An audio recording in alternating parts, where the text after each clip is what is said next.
Pues muchas gracias y como comentaba precisamente la persona que me presentó, yo voy a intentar abordar dos temas en el curso de esta noche. El primer tema es el ataque al Nuevo Testamento desde la teología liberal.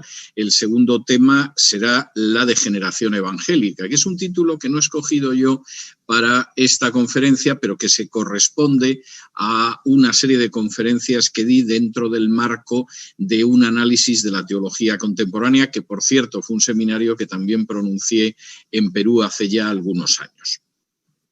Tengo que adelantar que cualquiera de los dos temas, desde el ataque al Nuevo Testamento por parte de la teología liberal hasta la idea de la degeneración teológica evangélica, son temas enormemente amplios. Mientras yo estaba preparando un esquema de las conferencias, la sensación que tenía era que quizá con unas 12-15 horas podía salir de cada uno de los temas honrosamente y holgadamente y decorosamente, y bueno, trazando un cuadro más o menos amplio, más o menos decoroso.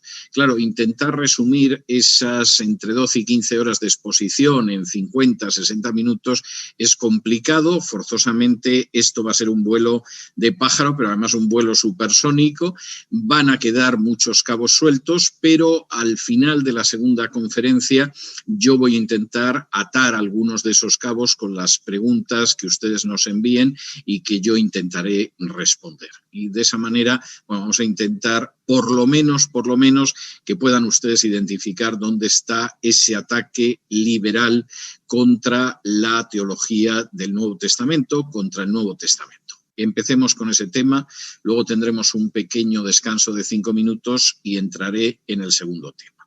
Fundamentalmente, y esto es enormemente importante, hay 5 áreas muy concretas en las que se produce un ataque de la teología liberal al Nuevo Testamento.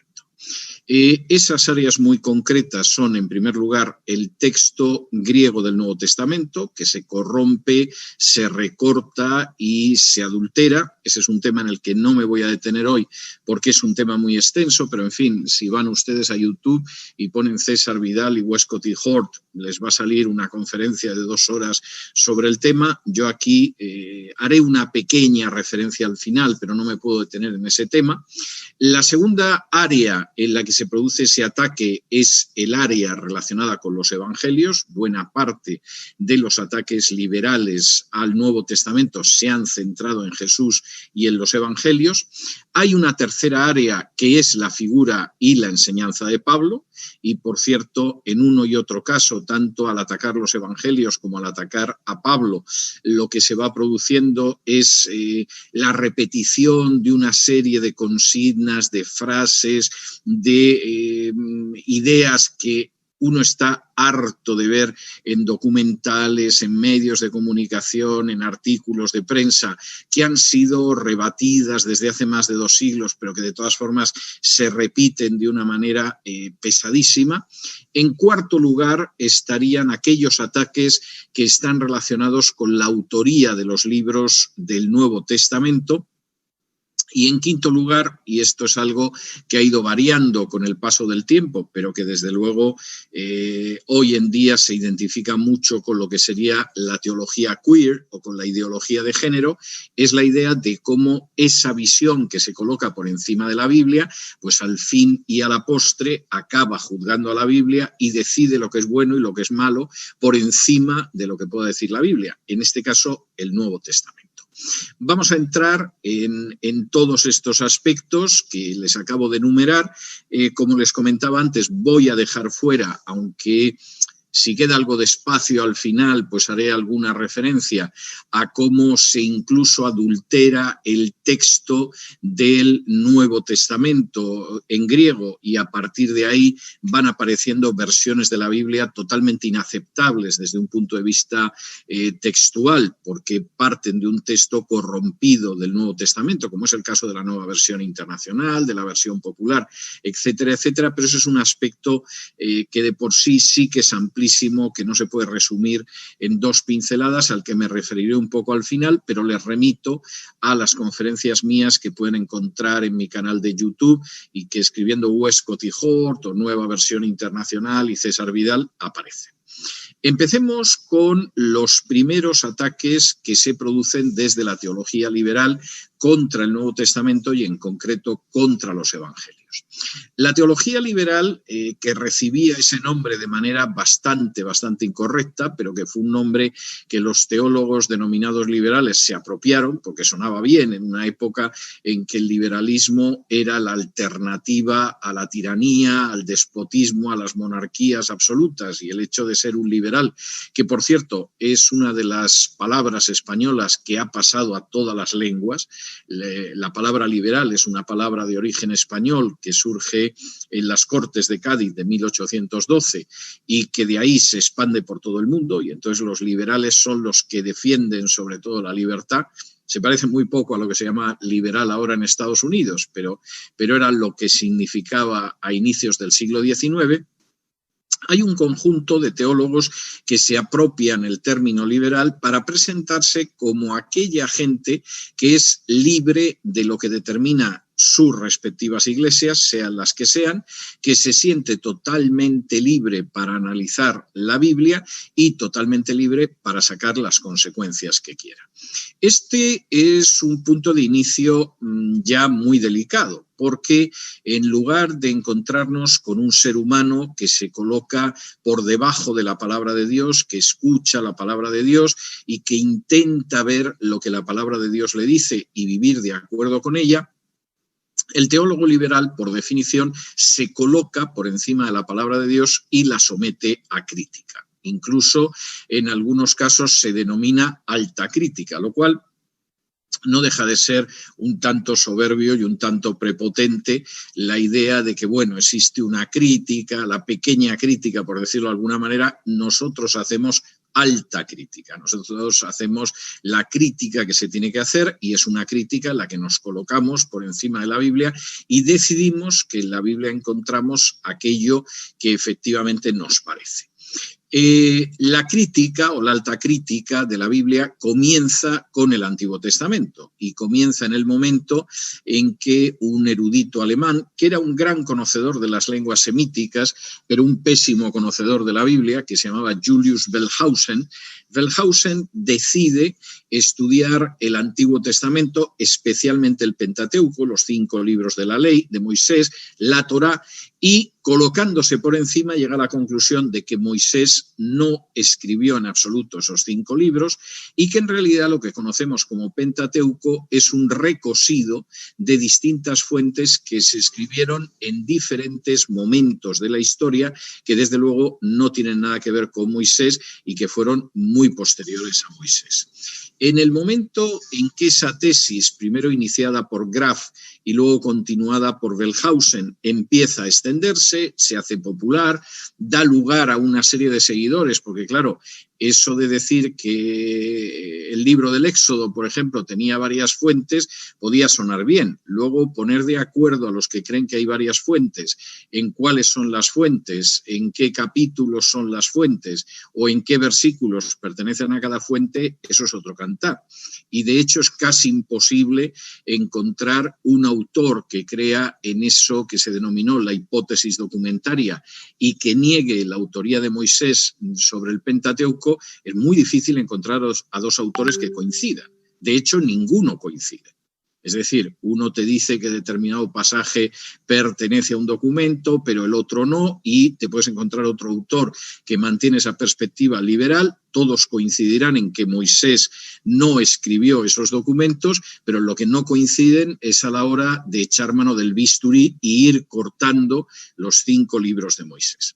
Eso que empezó con los 5 libros de Moisés, en un momento determinado saltó al resto del Antiguo Testamento. En muy poco tiempo, Isaías tampoco lo había escrito Isaías. Durante bastante tiempo se afirmó que Isaías era obra de 2 autores, del 1 al 39, quizá de Isaías, del 40 al 66, los capítulos de otro segundo autor al que se llamó Deutero Isaías, pero esa tesis ya no la sostiene nadie. La idea es que del 1 al 39 puede haber algo de Isaías. Yo tuve un profesor de hebreo que decía que más o menos una página podía ser de Isaías, el resto a saber de quién era. Del 39 al 54 a lo mejor es un segundo autor, y del 55 al 66, bueno, pues ahí puede haber una especie de cóctel de autores que por supuesto no tenemos la menor idea de quiénes son, dicho sea de paso. Y por supuesto, igual que Isaías no lo escribió Isaías, Zacarías no lo escribió Zacarías, y sobre todo Daniel no lo escribió Daniel.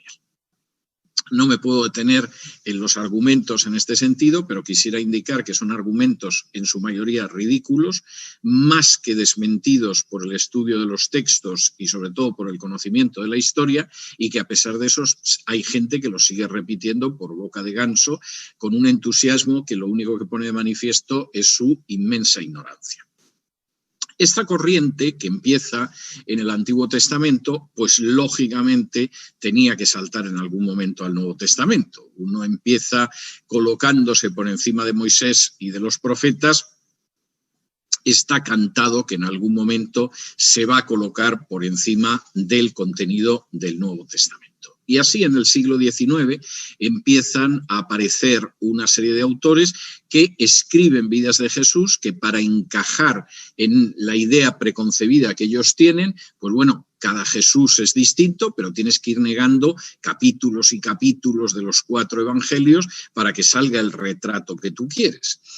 Precisamente un teólogo liberal, pero no estúpido, que además fue Premio Nobel de la Paz y que se llamaba Albert Schweitzer, escribió un libro extraordinario que se titulaba Sobre la investigación acerca de Jesús.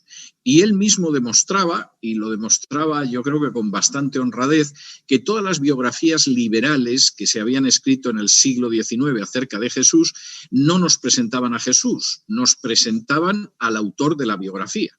Si el autor de la biografía era un personaje que tenía problemas mentales, había escrito una biografía de Jesús en la que Jesús era un enfermo mental.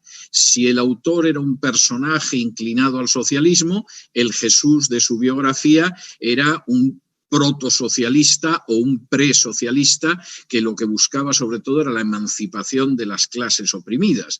Si por el contrario se trataba de un personaje que estaba totalmente empapado del liberalismo político, bueno, pues Jesús era un campeón de la libertad y, hombre, no es que exigiera elecciones democráticas cada 4 años, pero se había quedado muy cerca. Y ese libro de Schweitzer, a pesar de que es un libro antiguo, que tiene ya un siglo largo, acercándose casi al siglo y medio, sigue siendo un libro interesante porque muestra cómo todos esos acercamientos a la figura de Jesús no nos mostraron nada sobre Jesús, simplemente echaron mano de los evangelios y intentaban encajar en un molde preconcebido lo que querían decir sobre Jesús. Eso es algo que ha continuado después, continuó con Rudolf Bultmann a inicios del siglo XX, continuó con los neobulmanianos después de la Segunda Guerra Mundial, que, hombre, llegaron a la conclusión de que Bultmann exageraba cuando decía que casi no podíamos saber nada acerca de Jesús. No, hombre, había cosas que sí se podían saber, pero claro, correspondían a la inclinación ideológica del que lo escribía, que claro, lo que podíamos saber era algo que se correspondía con lo que él pensaba sobre Jesús, lo cual no parece una forma de investigación científica muy honrada.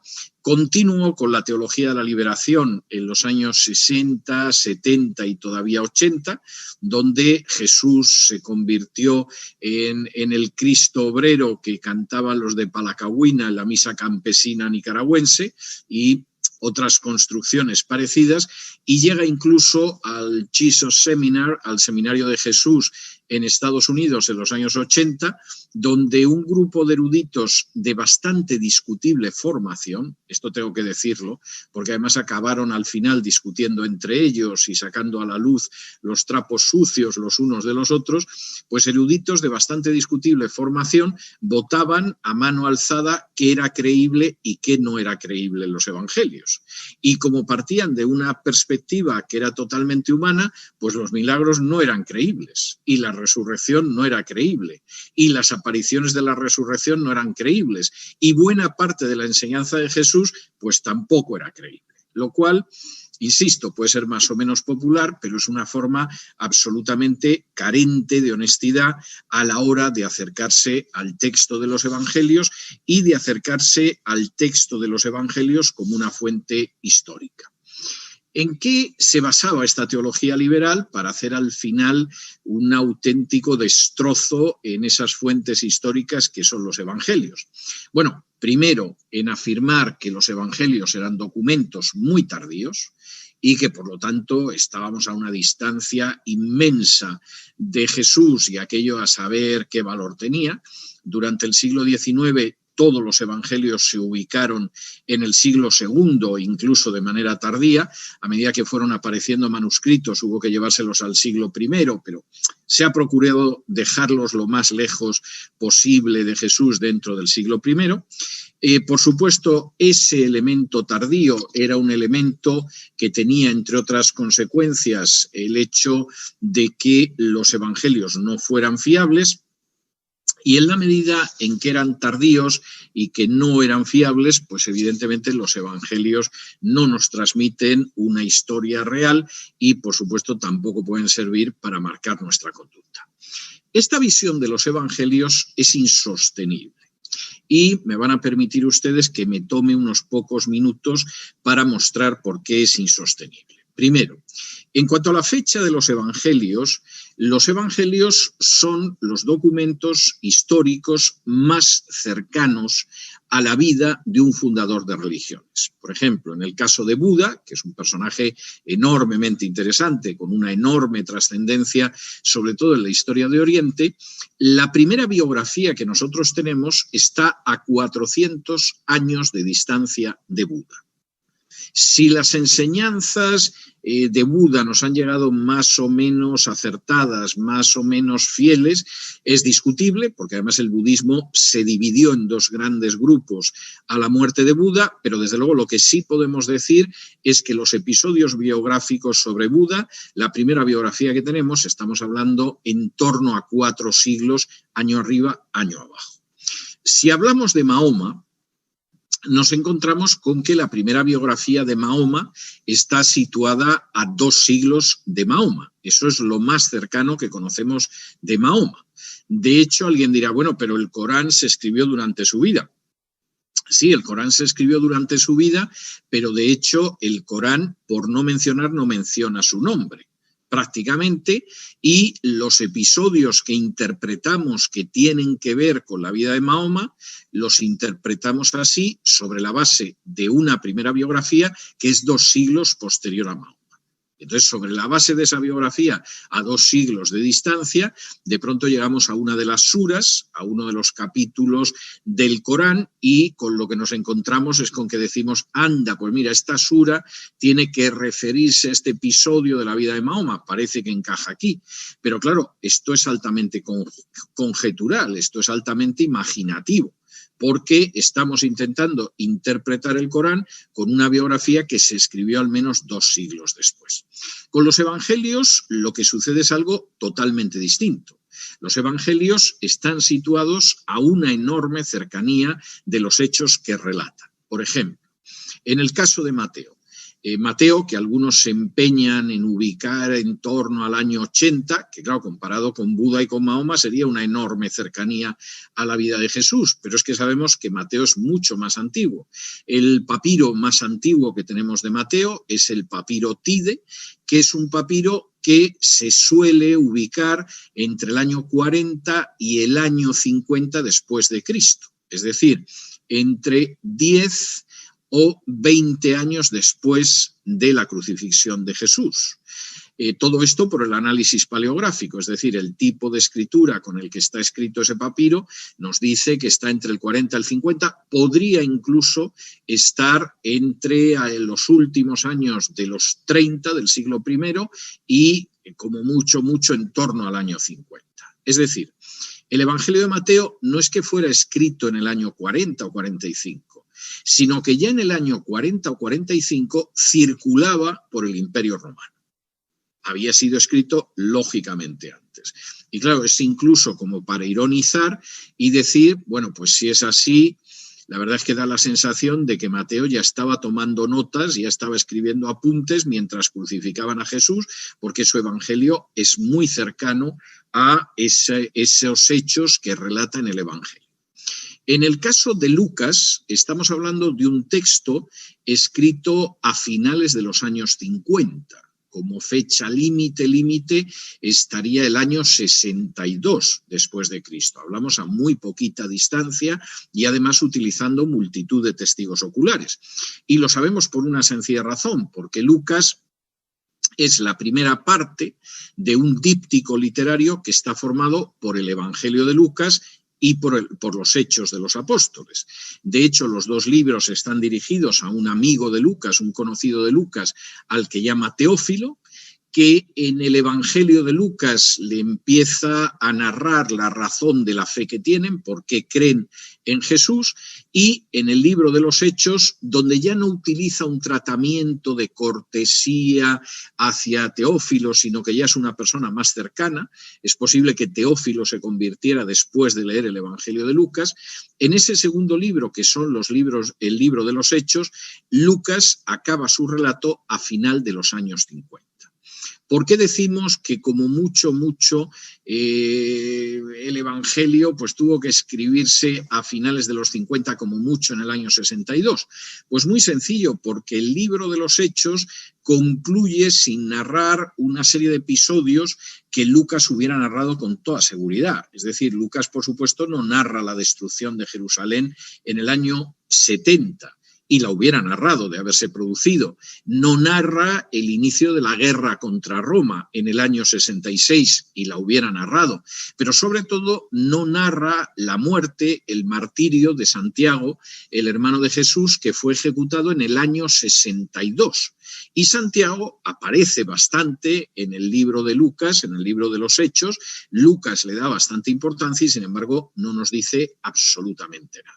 De manera que Lucas acabó el libro de los Hechos posiblemente a finales de los años 50. Es muy posible que el libro que lleva su nombre, el Evangelio que lleva su nombre, concluyera en torno al año 50 y algo. Hablamos de un cuarto de siglo después de los hechos que relata, y además sostenido con muchos testigos oculares, porque Lucas acompañaba a Pablo cuando fue arrestado en Jerusalén.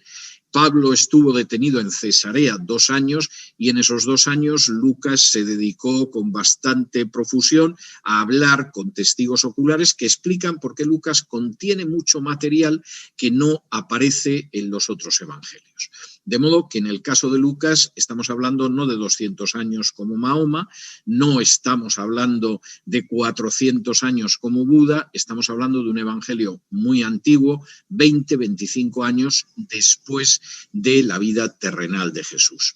En el caso de Marcos nos encontramos con un texto que es más tardío, seguramente de inicios de los años 60. Pero un texto, y podemos cifrar esto porque incluso hay algunos fragmentos de los manuscritos del Mar Muerto que parece que son fragmentos del Evangelio de Marcos. Pero además lo podemos ver en el hecho de que Marcos, que quizá fue no el primer evangelio escrito, sino el último de los 4 evangelios, se escribe en un momento en que se está instruyendo a gentiles, parece que incluso romanos, recoge el testimonio de Pedro. Marcos fue intérprete y colaborador de Pedro, que al parecer conocía el griego bastante decentemente, pero no era tan ducho a la hora de expresarse en latín, y Marcos contiene infinidad de pasajes que nos revelan que ahí hay un testigo ocular. Marcos es el que nos dice cómo estaba la hierba en la que se recostó la gente cuando Jesús multiplicó los panes y los peces. Marcos es el que nos cuenta exactamente dónde descansaba la cabeza de Jesús cuando se quedó dormido en medio de la tempestad, etcétera, etcétera. Estamos viendo el relato de un testigo ocular, y aunque se insiste en que es un evangelio más simple, menos elaborado, Mateo es más largo, luego tiene que ser posterior, esto no es cierto. Cualquiera que compare, por ejemplo, Mateo con Marcos, verá que Marcos es más breve, porque es un evangelio dirigido a gentiles que no saben nada de nada, pero es mucho más elaborado, mucho más cuidadoso, mucho más detallado a la hora de contar la misma historia que cuenta Mateo. y basta comparar los dos relatos para darse cuenta de eso. El mismo Evangelio de Juan es un evangelio muy antiguo. En el siglo XIX, los teólogos liberales lo pusieron ubicar durante la rebelión de Bar Kokhba, lo que nos llevaba a después del año 162 después de Cristo, es decir, Juan era algo absolutamente sin base histórica, algo ridículo, algo que no merecía la pena, porque total se había escrito a finales del siglo II. Cuando se descubrió el papiro John Ryland de Juan, precisamente en el siglo XX, esa datación de Juan, que parecía tan sólida, se vino abajo, porque el papiro Ryland de Juan resulta que corresponde a lo que sería la última década del siglo I. De nuevo por el análisis paleográfico, de nuevo por el análisis de la escritura. Y entonces ese evangelio sin valor histórico que estaba situado, escrito en torno, pues después del año 162, 165 después de Cristo, de pronto se nos plantó entre el año 90 y el año 100 y no había manera de retrasarlo 70 años más. Con todo y con eso, ese es el primer manuscrito que tenemos de Juan. Pero cualquiera que se moleste en leer Juan a fondo, que esté mirando el trasfondo histórico, se da cuenta de que Juan es un evangelio muy antiguo. En contra de lo que piensa la gente que Mateo, Marcos y Lucas escribieron los evangelios y lo que se les olvidó lo suplió Juan. Esto no es cierto, porque hay muchos episodios que cuenta Juan que también están en los evangelios sinópticos. Lo que encontramos en Juan es un testimonio muy antiguo de la vida de Jesús. Ha habido algún autor, como Robinson, que piensa que el primer evangelio que se escribió fue Juan, y que Juan escribió un evangelio muy peculiar, seleccionando enseñanzas de Jesús, seleccionando solo 7 milagros de Jesús, que es bastante significativo, y luego los otros evangelios pues siguieron otra manera de redacción, de escritura, pero Juan ya había dejado su primer evangelio como una obra además enormemente original. Tan original que no hay manera de entenderla si uno piensa que se escribió después del año 70. Y muy posiblemente el Evangelio de Juan se escribió en los años 40, cuando Juan era una de las columnas de la Iglesia de Jerusalén, al mismo tiempo que Santiago, el hermano de Jesús, y al mismo tiempo que Pedro. Esto es lo más posible. Por lo tanto, los evangelios, en contra de ser documentos tardíos, de segunda mano, llenos de errores, con confusiones, son documentos enormemente antiguos, basados en testigos oculares o en gente como Lucas, que recogió el testimonio de testigos oculares y resultan enormemente cercanos a los hechos, sin comparación con otras obras. Junto con esto, los evangelios, en contra de lo que diga la teología liberal, son enormemente fiables. Y son enormemente fiables por dos razones que tengo que resumir en unos minutitos, pero que tengo que mencionar. La primera de ellas es que el texto de los evangelios nos ha llegado con una profusión, con un número, con una abundancia que no nos ha llegado ninguna fuente histórica. Tenemos cerca de 6.000 manuscritos del Nuevo Testamento, totales o parciales, cerca de 6.000. Esos manuscritos son manuscritos que empiezan los primeros en el siglo I y que luego se van extendiendo a lo largo de los siglos hasta aproximadamente finales del siglo IV.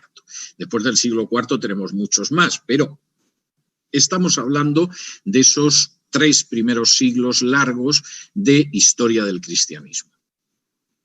Esos textos, que además tengo que mencionarlo, se corresponden en más de un 95% con el texto mayoritario, es decir, poco o nada que ver, por ejemplo, con el texto que hay debajo de la versión popular o de la nueva versión internacional o de la mayoría de las nuevas versiones de la Biblia que han ido apareciendo.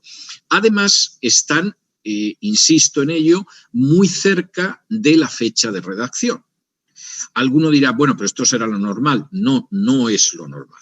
Cualquiera que vaya a una traducción de la Guerra de las Galias, de César, pues está leyendo un texto del que tenemos solo un par de copias buenas. La Guerra de las Galias de César se escribió un siglo antes de Cristo.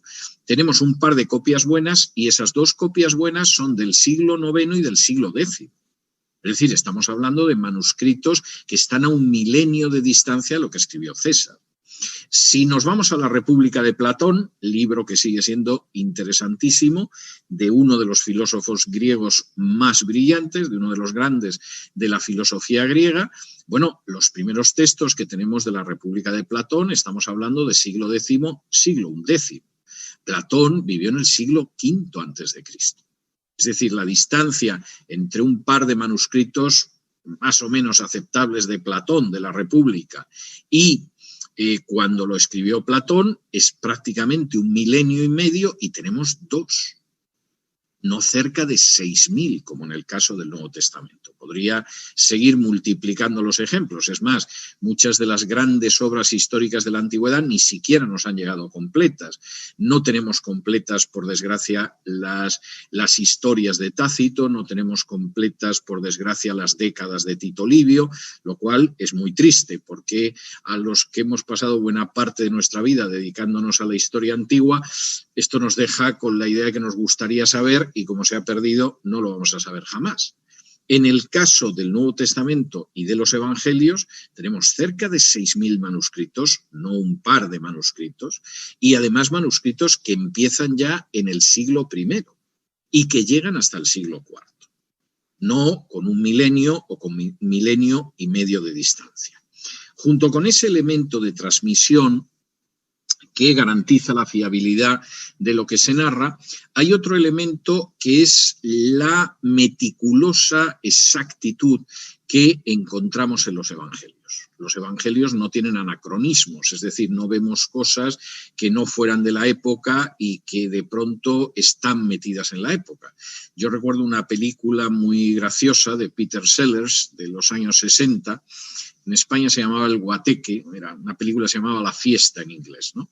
Y Peter Sellers encarnaba a un actor indio que en una película de pronto va a degollar a un inglés y en ese momento se ve que lleva un reloj de pulsera y claro, el director les pide que corten la película y que cómo se le ocurre a usted llevar el reloj de pulsera. Claro, el reloj de pulsera es un anacronismo, porque efectivamente en los años 60 era muy normal tener un reloj de pulsera, pero a finales del siglo XIX no. Y esos anacronismos que te permiten detectar, por ejemplo, cuando un documento es falso, por ejemplo, la Donatio Constantini, en la que se basó el papado para quedarse con todo el centro de Italia y que supuestamente era un documento en el que el emperador Constantino había entregado al Papa todos esos territorios en el centro de Italia, era una falsificación. Y como estaba llena de anacronismos, es decir, aparecían relojes de pulsera en el siglo XIX, por seguir el ejemplo que yo mencionaba antes, pues claro, en el siglo XV se descubrió que el papado se había dedicado a apoderarse de una serie de territorios utilizando un documento falsificado, lo cual es una muestra de inmoralidad verdaderamente colosal y propia del papado. En los evangelios no encontramos anacronismos. Lo que encontramos es una exactitud que para los que somos historiadores de la antigüedad a veces te sobrecoge. El Evangelio de Juan, por ejemplo, ha servido para poder localizar restos arqueológicos en el siglo XX, porque como describe muy bien ese Jerusalén anterior a su destrucción en el año 70, te permite localizar determinados sitios, los describe muy bien, y es una muestra de que es anterior a la destrucción de Jerusalén en el año 70. Pero, por ejemplo, en el caso de Lucas, y esto fue una batalla a lo largo de buena parte del siglo XIX, Lucas en muchas ocasiones, cuando utiliza la nomenclatura, el nombre, la designación de funcionarios romanos, hay ocasiones en que no coincide, por ejemplo, con Tácito, con Suetonio. Y claro, lógicamente los teólogos liberales, y no pocos historiadores, pensaban, bueno, pues porque Lucas es un sujeto que no es historiador, no es cuidadoso, no conoce la nomenclatura. Una de las grandes sorpresas que deparó la arqueología a finales del siglo XIX especialmente con los trabajos de un arqueólogo inglés que se llamaba William Ramsay, es que era Lucas el acertado.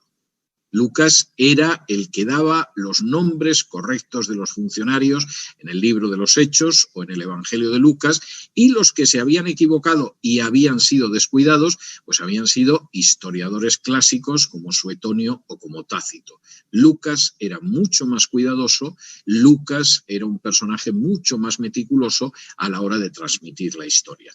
Y esto es algo que resulta de enorme relevancia porque los evangelios no son ese conjunto de leyendas más o menos bonitas acerca de Jesús, pero falsas, sino que son testimonios muy sólidos, muy bien documentados, muy exactos y desde luego muy cercanos a los hechos.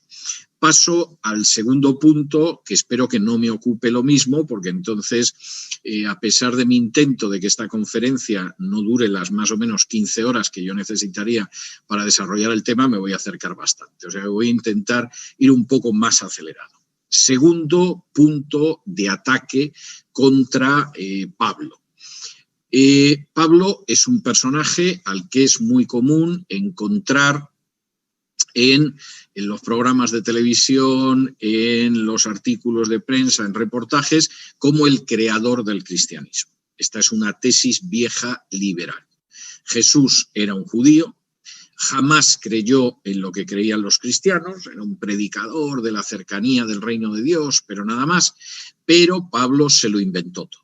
Pablo de pronto llegó un momento en que dijo, bueno, pues a Jesús lo vamos a hacer Dios, de Jesús vamos a decir que volverá en un momento determinado, de Jesús vamos a hablar que resucitó y sobre todo que Jesús, su muerte fue una muerte expiatoria, porque esto Jesús no lo pensó nunca, o sea, Jesús bajaba a Jerusalén con los discípulos, las cosas salieron mal y cuando se quiso dar cuenta lo estaban clavando en una cruz. Esa visión liberal que se empeña en convertir a Pablo en un personaje que, bueno, se fue inventando el cristianismo. Y, hombre, no es que el cristianismo posterior se haya parecido mucho a Pablo, pero bueno, ya Pablo sentó unas bases que negaban la enseñanza de Jesús, etcétera. Esa visión de Pablo no se sostiene históricamente, es un disparate. Cuando además se pretende que la muerte de Jesús es una idea del gnosticismo, del Salvador que desciende de los cielos, etcétera, pero que no tiene nada que ver con el judaísmo, se está disparatando. Voy a tener que hablar de Pablo en la segunda asignatura del Centro de Estudios Bíblicos Teshuvá, que es una introducción a Pablo y un estudio de la Carta a los Gálatas, y eso me va a llevar no menos de 10 horas, pero ahora mismo tengo que hacer referencia a algunos aspectos de Pablo que muestran hasta qué punto esas afirmaciones de no existía un Mesías que iba a sufrir, eso es una invención de Pablo, Pablo se inventó la muerte expiatoria, Pablo es el que se inventa el cristianismo, porque Jesús a fin de cuentas lo único que era un rabino liberal, etcétera. Todo eso, por mucho que se repita, no es cierto, es un disparate. Me voy a detener en una prueba que me parece bastante clara en el sentido de que Pablo, como él repetía continuamente, no había inventado nada ni había ideado nada. Se había limitado a repetir lo que él había escuchado a otros cristianos y sobre todo a decir lo que había visto en el Antiguo Testamento, escrito varios siglos, concluido varios siglos antes del nacimiento de Pablo. Pero les voy a llevar a un pasaje donde 8 siglos antes de Cristo, para los teólogos liberales solo 4 siglos antes de Cristo, pero en cualquier caso muchos años antes de Cristo, aparece una descripción del Mesías que desde luego es la que la gente atribuye a la invención pagana y helenizante de Pablo. En Isaías 53, y no vamos a leer todo el texto, aunque merece la pena, pero no lo vamos a leer entero. Vamos a leer en Isaías 53, desde el versículo 5, aparece una descripción de cómo sería el Mesías, insisto, 8 siglos antes del nacimiento de Jesús, que recoge todos esos puntos teológicos que supuestamente se inventó Pablo.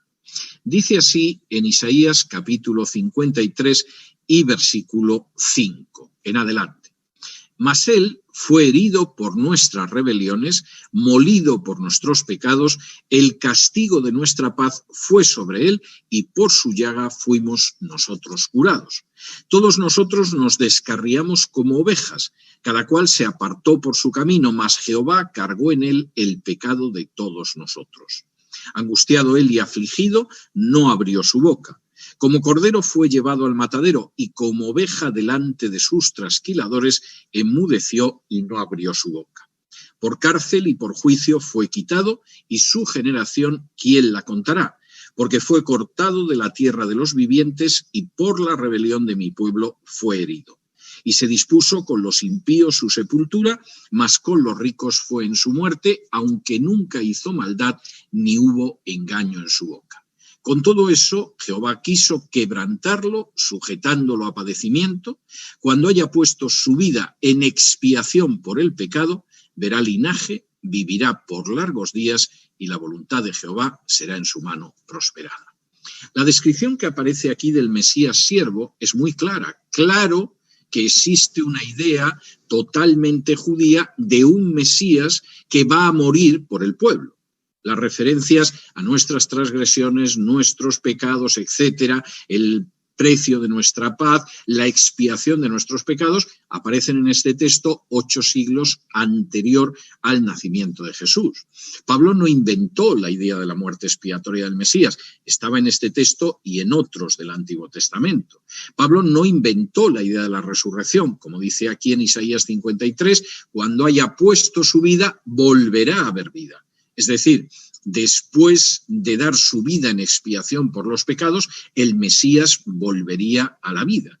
Y en ese sentido, las referencias a Pablo, en el sentido de que, bueno, es el creador del cristianismo, el fundador del cristianismo, el inventor del cristianismo, son absolutamente inaceptables. La predicación de Pablo era una predicación que coincidía con la de los primeros discípulos de Jesús. Pablo seguramente no se convirtió hasta 2-3 años después de la muerte y resurrección de Jesús, y al mismo tiempo, y esto es lo más importante, no solo repetía aquello que había recibido, como dice en 1 Corintios 15, yo os he predicado lo que recibí, sino que él fundamentalmente estaba predicando lo que aparecía en el Antiguo Testamento. Y por lo tanto, esa crítica liberal a Pablo no se mantiene en pie, aunque yo me he tenido que limitar mucho a la hora de expresarlo. En cuarto lugar, la teología liberal ha enfatizado enormemente la idea de que los libros del Nuevo Testamento son libros que no fueron escritos en buena parte por los autores del Nuevo Testamento. No hace falta que diga que Mateo no escribió Mateo, que Marcos no escribió Marcos, que Lucas no escribió Lucas, que Juan no escribió Juan. La realidad es que cuando uno se pone a profundizar en lo que se suele llamar la evidencia interna o las pruebas internas, lo que parece bastante claro es que ya lo creo que Mateo escribió Mateo. No hay nada más que ver el mal recuerdo que tiene y cómo acumula todas esas expresiones de Jesús contra los escribas y fariseos, que no debían de ver al publicano Mateo muy bien cuando era publicano. Marcos, por supuesto que escribió Marcos, está contando la historia de Pedro, pero incluso cuenta cómo en un momento determinado, cuando oyó que habían detenido a Jesús, estaba desnudo en la cama, se envolvió en una sábana y echó corriendo, no perdió el tiempo en vestirse, con la sábana salió corriendo, episodio que solo aparece en Marcos, pero cuando le engancharon la sábana e intentaron detenerla, huyó desnudo. En el caso de Lucas, sinceramente, las referencias al vocabulario médico que aparece en el Evangelio de Lucas son abrumadoras. Es el único que te habla del tipo de fiebre que tenían los enfermos a los que Jesús curó de fiebre. Es el único que cuando te habla de la enfermedad que tenía la mujer con flujo de sangre, te da el término técnico médico de esa enfermedad. Y es la persona Claro, lógicamente hay que conocer el griego para verlo, pero cuando conoces el griego, esto lo contemplas y salta a la vista, es la persona que cuando Jesús en Lucas, después de regresar del desierto, va a la sinagoga de Nazaret y desenrolla el rollo de Isaías y lee de Isaías 61 y dice que esa profecía mesiánica se ha cumplido en ese momento, bueno, Lucas hace un juego de palabras que para el que sabe griego es tremendo, y es que la palabra que utiliza para desenrollar el rollo de Isaías es la palabra para desenrollar las vendas que utilizaban los médicos, lo cual es muy significativo. Jesús estaba desenrollando el rollo, pero también estaba desenrollando esas vendas para vendar los corazones quebrantados, los corazones quebrados que decía esa profecía de Isaías 61. Lucas es un personaje en ese sentido que se puede identificar con mucha claridad como el autor, el médico autor de eso, y en cuanto a Juan, la verdad es que los episodios de tipo personal no encajan con ningún otro personaje que no sea Juan. Lo mismo sucede con las cartas de Pablo. Si ustedes van, por ejemplo, a la versión de estudio de la versión popular, que fue publicada por las Sociedades Bíblicas Unidas, pero que tiene una carta del secretario de la Conferencia Episcopal Latinoamericana recomendándola, es una Biblia donde aparecen los apócrifos católicos, porque al parecer las Sociedades Bíblicas Unidas decidieron que el canon de la Biblia les importaba un pimiento y por lo tanto podían meter los libros apócrifos. Es una Biblia de estudio donde además las notas son de tipo liberal, como suele ser habitual en las Biblias católicas, pero se suponía que en una publicación de las sociedades bíblicas no sucedería. Y entonces se nos dice que Efesios no lo escribió Pablo, que Colosenses es dudoso que lo escribiera Pablo, que la segunda carta de Pedro no la escribió Pablo y que las cartas pastorales tampoco las escribió Pablo. Y además te dicen, bueno, estos son escritos posteriores, quizá de alguien que conocía a Pablo y utilizó el nombre de Pablo para contar sus cosas. Lo cual es verdaderamente para echarse a temblar, porque si la palabra de Dios está formada por escritos que escribe Juanito y que coloca bajo el nombre de un apóstol, pues evidentemente eso no puede ser la palabra de Dios, se mire como se mire. Los ataques contra la genuinidad de las cartas de Pablo no se sostienen. Cuando uno, por ejemplo, estudia las pastorales, cuya autoría se le quiere arrebatar a Pablo, precisamente lo que uno se encuentra es con escritos que solo pudo escribir Pablo. Las referencias cruzadas de tipo histórico que aparecen en las pastorales son referencias cruzadas que solo pueden pertenecer a Pablo. Es decir, una falsificación nunca estaría tan bien hecha, nunca tendría tantos pequeños detalles que encajan con las cartas que ellos reconocen como auténticas y con el libro de los Hechos. Y es algo que no solemos hacer muy a menudo, el detenernos en la prosopografía. Para aquellos que se hayan asustado con la palabra, la prosopografía es una parte de la ciencia histórica basada en los nombres, en los personajes. Uno va siguiendo a determinados personajes y eso te permite reconstruir todo un entorno del episodio que suele ser muy iluminador para interpretar la historia, pero lo que sucede en las cartas pastorales de Pablo es que efectivamente ahí tenemos a un Pablo, pero toda una red prosopográfica, toda una red de personajes que es imposible de falsificar, que solo se puede explicar si efectivamente lo que está contándose ahí es algo que escribió el propio Pablo, con personajes que podemos encontrar en las cartas que se consideran auténticas, con personajes a los que encontramos referencia también en el libro de los Hechos. Y eso es algo que podemos repetirlo en relación con la carta a los Efesios o que podemos repetirlo en relación con la segunda carta de Pedro. Es curioso que los teólogos liberales, para negar la autenticidad de la segunda carta de Pedro, alegan que tiene demasiados datos personales del apóstol Pedro. Bueno, esto se supone que tendría que ser un argumento en favor de la autenticidad de la segunda carta de Pedro. Es decir, si yo escribo una carta personal y además la escribo a gente cercana a mí, el hecho de que contenga referencias a mí, dirigidas a personas cercanas a mí, es una prueba de autenticidad, no una prueba de que alguien ha decidido escribir una carta poniendo el nombre de César Vidal, pero lo ha escrito Juanito Pérez. Esto es algo tan de sentido común que desafía la inteligencia, los argumentos de los teólogos liberales. La verdad es que no existe una base para negar esa autenticidad, salvo que efectivamente lo que quieras debilitar sea la fe en la fiabilidad de la palabra de Dios y, por lo tanto, hacer lo que quieras con la palabra de Dios. Y con esto llegamos a la última área, me quedan pocos minutos, pero voy a ver si puedo detenerme un poco.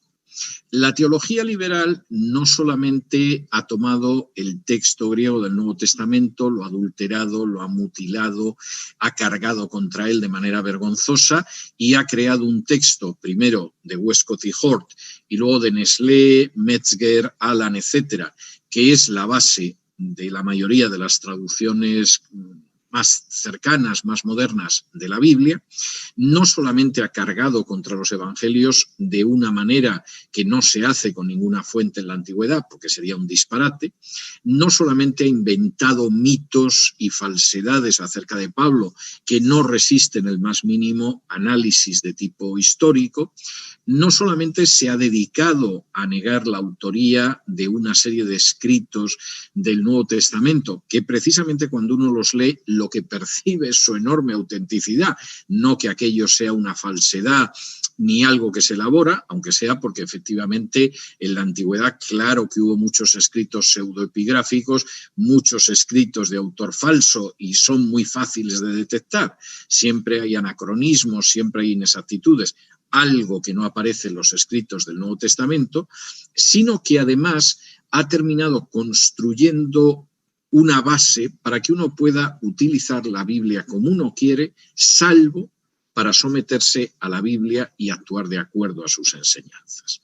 La teología liberal, en un momento determinado, pudo servir de base a una teología nazi, porque cuando se llegaba al episodio en el que una virgen judía quedaba embarazada de Jesús, la teología liberal decía, bueno, vamos a ver, una concepción virginal es inaceptable, eso es anticientífico. Claro que María se quedó embarazada, pero se quedó embarazada seguro que de un soldado romano. Y además el soldado romano permitiría que efectivamente Jesús hubiera tenido una sangre aria que explica que era mejor que los judíos, porque si Jesús hubiera sido un judío total, evidentemente esto hubiera sido inaceptable. Como la teología liberal te permite cortar y pegar de acuerdo con tu gusto, esa teología nazi fue muy popular durante años en Alemania, en la época de Hitler, aunque por supuesto había teólogos cristianos que decían que aquello era una blasfemia y que era intolerable.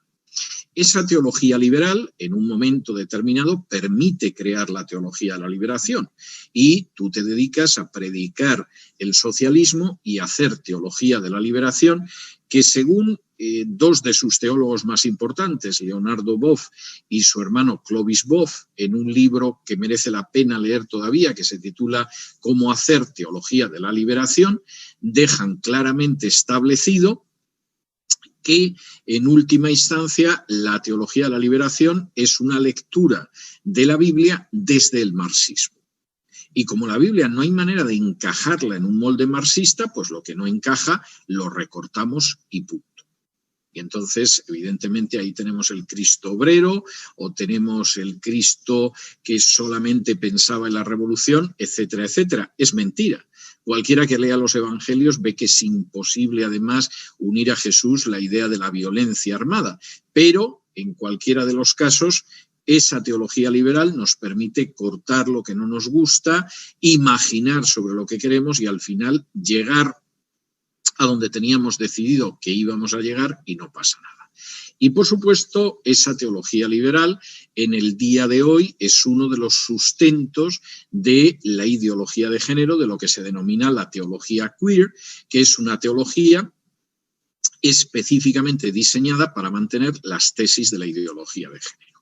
Cualquiera que vaya al blasfemo diccionario bíblico de la editorial CLIE sobre todo la primera edición que dirigió Alfonso Ropero, se va a encontrar con que el siervo del centurión era el amante del centurión, y cuando Jesús curó al siervo del centurión, lo que estaba haciendo era bendecir las uniones entre homosexuales. Claro, el autor de este artículo del Diccionario Bíblico de CLIE era Xavier Picaza, que es un teólogo liberal católico que ha sido condecorado en España por distintas organizaciones homosexuales. Y, por supuesto, Xavier Picaza sabía dónde quería llegar. Y, por lo tanto, ese instrumento, que es la teología liberal, le permitía prostituir el contenido de la Biblia y pervertir. Y eso es algo que aparece en otros autores y que es la última consecuencia, la más descarada y la más peligrosa de la teología liberal. Por ejemplo, este libro que tengo en las manos, Sale medio bien, es un libro que se titula Redescubrir la palabra.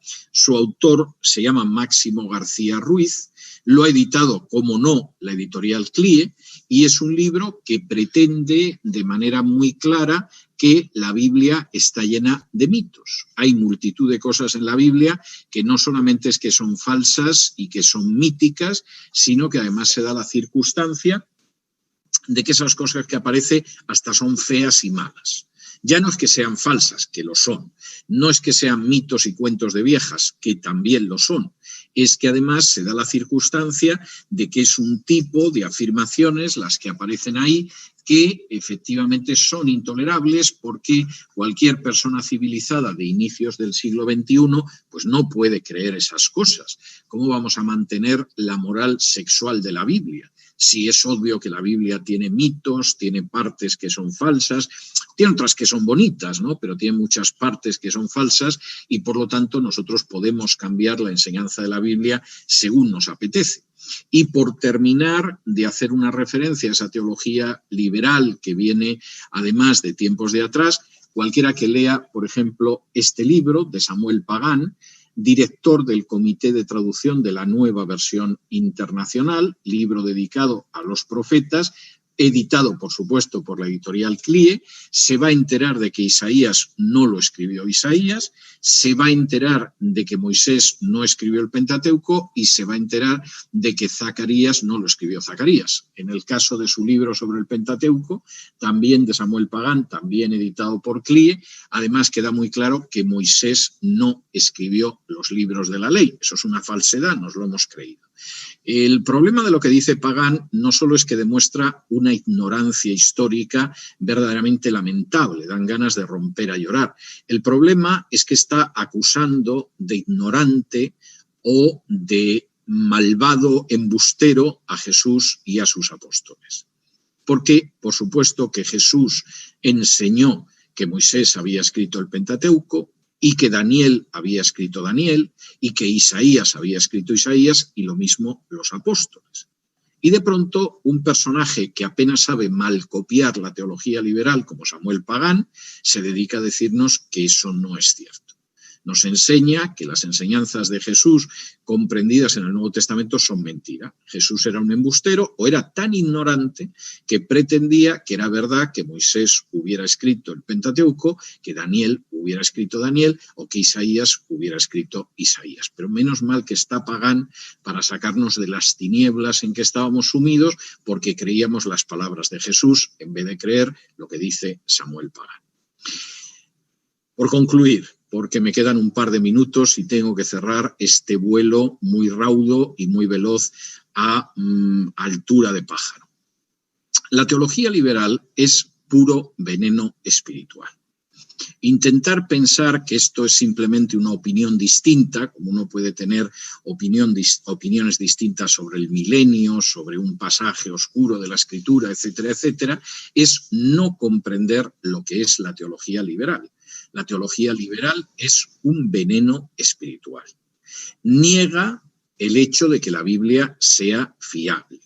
Niega que lo contenido en la Biblia sea fidedigno y veraz. Niega que los autores de la Biblia escribieran los libros que escribieron en la Biblia. Niega los hechos relatados acerca de Jesús en los 4 evangelios.